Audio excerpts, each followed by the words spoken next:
Gujarat Education Minister Bhupen Bhai Chudasama, Dave Madam, Secretaries, Government of India, Secretary Gujarat Government, dignitaries on dais and dignitaries of the dais. I am very happy today to participate in this STEM seminar where you have given more than 300 papers on pedagogy, on policy and on other aspects of and research. So this is what is absolutely essential. And we gave awards to some innovations. This is the STEM education. Because this is 482 pieces joined by hand in such a way and can be assembled after breaking it, but you can assemble again. And this gives basic lessons of mathematics for the class 10, 11th and 12th students. This is how we should teach our students. This is how we should teach. We must make our education entertaining, gripping. It should not be boredom. It should not be a burden. It should be an enjoyment. And how this enjoyment will come about? That is the research and innovation, what teacher needs to do, and only teacher can do it. And I was telling our friends in our round table that in Gujarat, one NGO went to thousands of teachers and found out if they are teaching something differently, something interestingly, creating curiosity and interest among students. And they got tremendous response. Zero investment innovations, 1100 innovations were there, 1100. And they published a book of what is replicable all over, because that is what is needed. Why this STEM seminar today? Why this effort today? The effort is that you innovate something, but you don't propagate. Then it remains in one school, one college, and it doesn't go everywhere. So in school area for teachers who are innovating, the NGO people asked, government officers come often to your school. Why you don't tell them? Excuse me, officers, but teachers told that anytime officers come, they give dressing down and they only score for what is complied and what is not complied. So they never ask us how you teach and how innovative you are and what innovation you have done. Today there are learning apps which are popular. Actually these learning apps, and one learning app, Baiju, is more than 1.5 million, I think. No, 15 million. If these many students are purchasing app, what is the speciality of the app? The speciality of the app is they teach one concept in 10 different manners to suit different kind of students. Difference is not only IQ level. How he can take interest. Somebody will get interested in one method of learning or teaching, and another will get excited about a differently explained concept. So this is what it is. And therefore, these apps also narrate the story that we must not only innovate, but we must propagate also. And in this propagation, we have started a Diksha platform for all school teachers. Actually, all university students also can be hooked on that, because if you are teaching a topic in a different fashion which students like, then you can record your own lecture and put on that Diksha platform. So that Diksha platform is available to all the teachers. It is a comprehensive teacher assessment tool also, but more than that, this is broadcasting tool which gives a platform to all the teachers to propagate what they are doing, innovation, and what they are innovating. I think these kind of tools must be made available to the teachers, because then only from one point of innovation it will spread to all, and that is how things should happen. I believe that innovation is the only key for sustainable progress to be achieved by any country. And if that country has to achieve the progress, and a sustainable progress, year on year,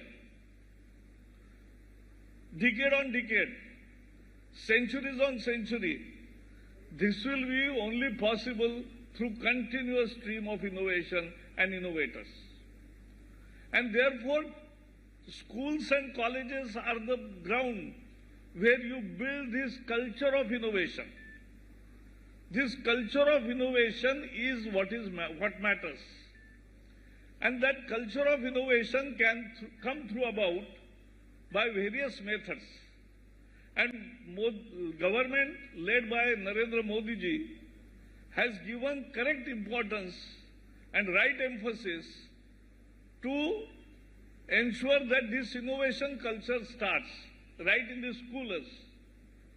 And therefore, he has come out with a fantastic concept of an Atal Tinkering Lab, where class 6 to 12 students get the opportunity to work on hand various experiments on 3D printing, on robotics, on artificial intelligence, on various other modes and tools. This is how students should start playing with the instruments. Students should start enjoying the experimentation. It should not be a boring exercise. And when they realize their own potential to find a solution of something which people find some difficulties to perform, and that's a human tendency. If we encounter with any difficulty, we try to find a solution to it. In India, there is another way also, find a shortcut to it. But that is not a good thing to do. The good thing is to innovate and try to solve the problem and difficulty. That is innovation. But as she introduced me, I have 2-3 pet themes that today India lacks in innovation. But we don't lack in intelligence. We don't lack in innovative spirit. But let's say Google, Microsoft, any browser, any new tools, WhatsApp, Facebook, Twitter, or any other innovation in world, there is always an Indian intellectuals, Indian students or Indian professionals working in that team which innovated the product. But we are just contributors of innovation. We are not owners of innovation, and that is what we are now want to have, that Indian students stay here and work together. And they achieve the innovation. There is that stage from research to innovation to patent to product. The full cycle we can have in India, and there is large scope for private and public partnership, world over also, globally. Because in India, to innovate, you incur less expenditure. To produce, also you incur less expenditure. It's a win-win formula for everybody. And therefore, this innovation culture has to be nurtured. And I was happy today when Delhi IIT director told in our roundtable that this year 95% students who passed out from IIT Delhi stayed back in India and have not gone abroad. That's a new thing that is happening. That is what is happening. And therefore, this can come about by creating an infrastructure. I studied why the best of the best brains go out of the country to study in advanced economies. I don't envy or I don't have any grudge against going and having education at foreign universities. It's a good thing. We must. But why they go? There were three deficiencies. One, that they don't get the real good supervisors. Very few good supervisors. Two, they don't get the best labs. And the third one is they lack the scholarships the way they get in foreign countries. But today, under Modi's leadership, we have solved all these three problems. We have created a new instrument of higher education finance agency. And I'm happy to say that in the very first year of HIFA, we have this year sanctioned 30,000 crore rupees to various higher education institutes to create the best labs in the country. 30,000 crore rupees, not a small thing. And we are in next 3 years planning to unveil 100,000 crore rupees in this manner. This is extra budgetary provision. It's an innovation itself, because budget gives me a budget of 85,000 crore rupees. But that is not possible for all school and college education. And therefore, you can't have the best labs in various universities, IITs and centers. We have now started giving this. So my budget, which was 62,000 rupees in 13-14, is now 85,000 in budget books. But extra budgetary resources, higher education finance, it is 115,000 crore rupees. 1,15,000 crore rupees. That's a big, big boost. Then second difficulty was scholarships. You must get scholarships. And scholarships were not far and too little. So Prime Minister decided to give the best of the best students who get CGPA score of 8.5% and above, and in management a different scale. But if they achieve that, then they will get Prime Minister's Resource Fellowship of nearly 1 lakh rupees per month. This is the biggest scholarship in India which students will get. So that scholarship issue is solved. And the third issue was the best supervisors. We are motivating our teachers to be best supervisors. There are very brilliant professors who are passionate about training and guiding the candidates. But this number must increase. We have now 35% vacancies even in IITs and our higher education system.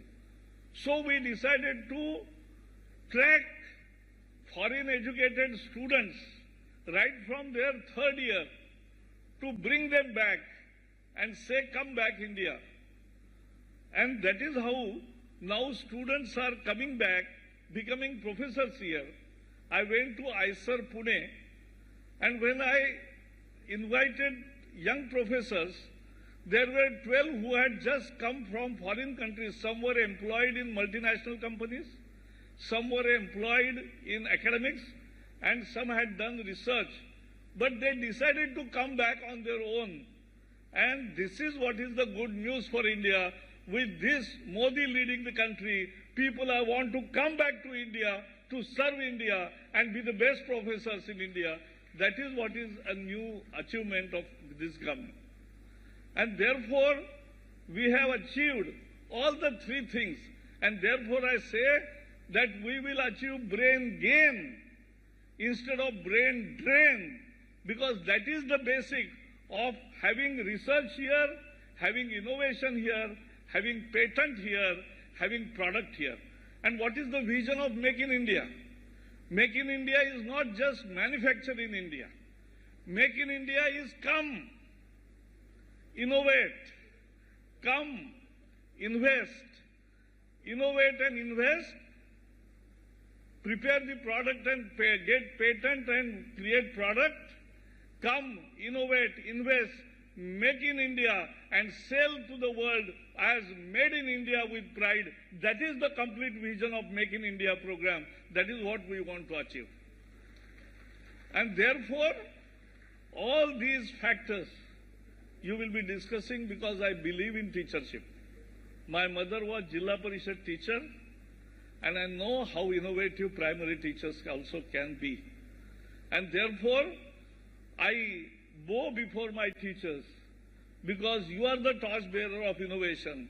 And here is the government which is ready to help all your ideas. And having network, there is one topic of network innovation efforts. So that networking is very essential amongst the industry and academia, amongst the scientific laboratories and academia. If that happens, then only we can achieve our target. I wish this STEM conference today and your 300 papers, I have got gist of some papers, I will definitely go through it. But I can tell you that with this conference, our progress on innovation front will go ahead and this will succeed. Thank you and all the best.